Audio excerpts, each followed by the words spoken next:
Barack Obama's White House has done what George Bush's White House used to do, make an announcement of a foiled terrorist plot during an election campaign.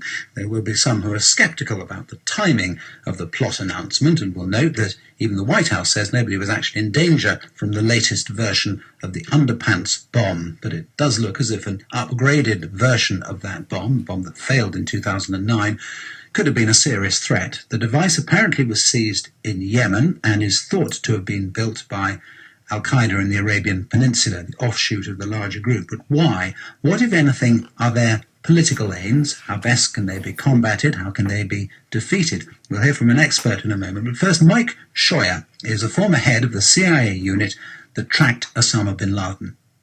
Apparently what happened was they actually did build the weapon, and the Americans and our allies or the Yemenis moved in and stopped it before the man tried to get on an aircraft. The danger in it, I gather, is that there was no metal in it, so it would not have been detected. And the triggering device was much more sophisticated than the one that they tried to use a couple of Christmases ago. Yeah, that's worrying. But on the other hand, a great intelligence success to have found it. Intelligence success on an enemy that apparently is never going to give up. They continue to go after aircraft no matter how hard we harden the security around them. It's an interesting development in the bin Laden letters or papers that were released last Friday here in the United States. He was still directing his lieutenants just before his death to keep trying to get their fighters enrolled in aircraft schools around the world to learn how to fly. And he was also urging the organization in Yemen to pay less attention to the Yemeni government and to turn its sights on the United States more fully. I think it's a very worrying development. You think eventually they'll be successful? I think there's very little doubt that they'll be successful.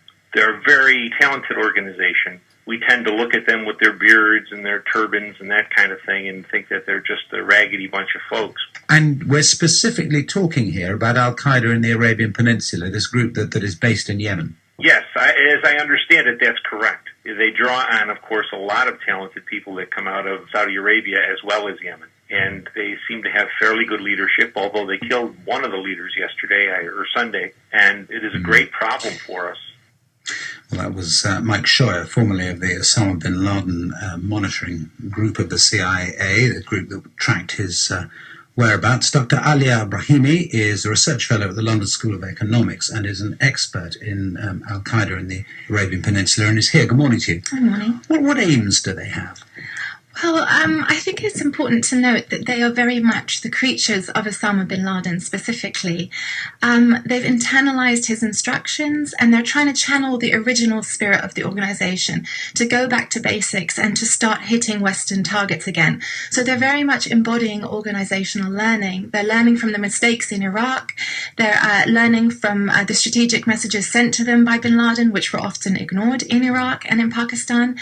And what they're trying to do is show a more moderate face when they're among domestic populations, as in Yemen. So from the beginning, they've been releasing government prisoners. Sorry to interrupt you, but the point then about the Iraq analogy is that instead of getting into a fight in the country where you are, you present a pleasant face to those people and you concentrate on doing violence abroad. Exactly, because what happened in Iraq wasn't just about the kind of scenes of horrific violence running knee-deep in the streets where you're alienating your constituency.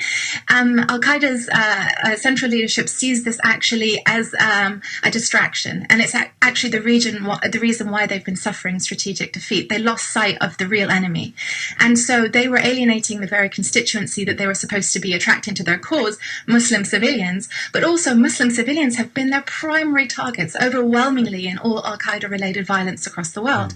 So what Al-Qaeda in the Arabian Peninsula are trying to do is go back to basics and start hitting the US.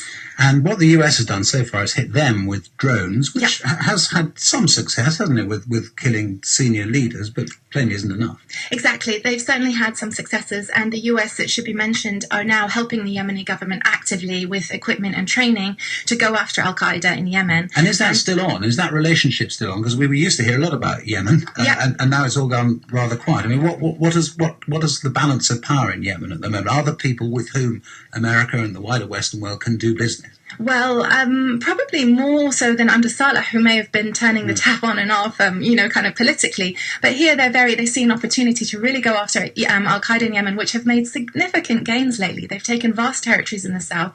They're setting up parallel governments. They're providing services, dispensing justice based on Sharia.